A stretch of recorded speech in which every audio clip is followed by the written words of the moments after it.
Now with the 915 hybrid, I think Titleist made the biggest changes of any wood in the 915 range. A lot of that to do with the shape of the standard H hybrid.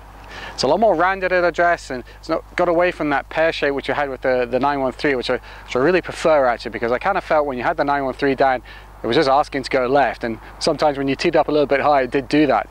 This is a lot more neutral sitting at the address, and you just get a little bit more confidence this is going to go exactly where you want it to go, whether you're hitting it off the tee or hitting it off the fairway.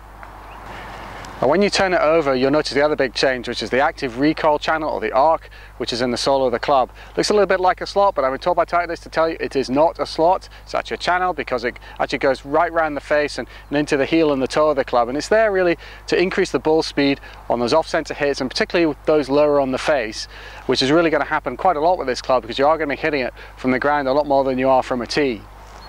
Now the arc combines with a radial face, which is 2 millimeters thinner than it was before. It's now 2.1 millimeters thick right across the face, and that is there to deliver some extra ball speed from the flex that the arc is going to provide. So we thought we would put this to the test, so we went along to a Titleist fitting session with the 913 hybrid that we tested before. Now this came in at 19 degrees, and the 19 degree and 17 degree options we merged in the 915 range, so there's actually an 18 degree, a 21, a 24 and a 27. So what we did was we used the Sure Fit Tour hosel to adjust the 18 degree up to an 18.75 degrees and keep the lie as it was. And that is the great thing about this Sure Fit Tour hosel. It does allow you to adjust the loft and lie independently to get the right setup to suit your swing and suit the type of shots you want with a hybrid.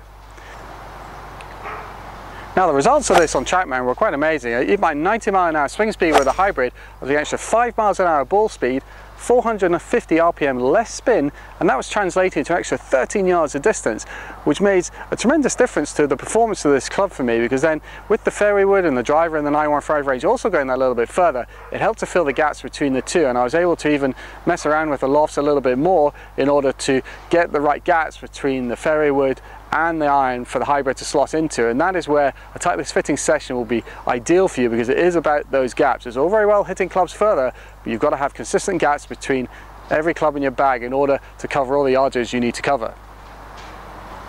Now we're all going to like those distance gains, but I think what you'll also like is the way this club sits and looks at address. At impact, the sound was excellent. The more rounded look, the sort of generous size head means that this will appeal to a very wide range of players, sort of right up the handicap spectrum, from better players right into even the teen handicaps, I think, because out of all the 915 woods, this to me is the pick of the bunch, because it has a much natural, more balanced, neutral shape at address, and I think it's going to suit an awful lot of players. Now if you do prefer that sort of pear-shaped in a hybrid, you can still get it in the 915 HD hybrid. It's the first time they've done a D version of hybrid. The head size is 107 cc's as opposed to 118 cc's, and it does have that pear shape. It's not quite as pronounced as the standard 913H, but it's still there. It's a much lower spinning club than even the 915H is. It still sounds very good at impact, but it's just not as forgiving. It's a much lower spinning club as well. It probably will allow you a little bit more workability as well. So if you're an elite player or a high swing speed player, then this might be the club for you. That's all for me today. So for more information about all Titleist products, please visit the website at golfalot.com.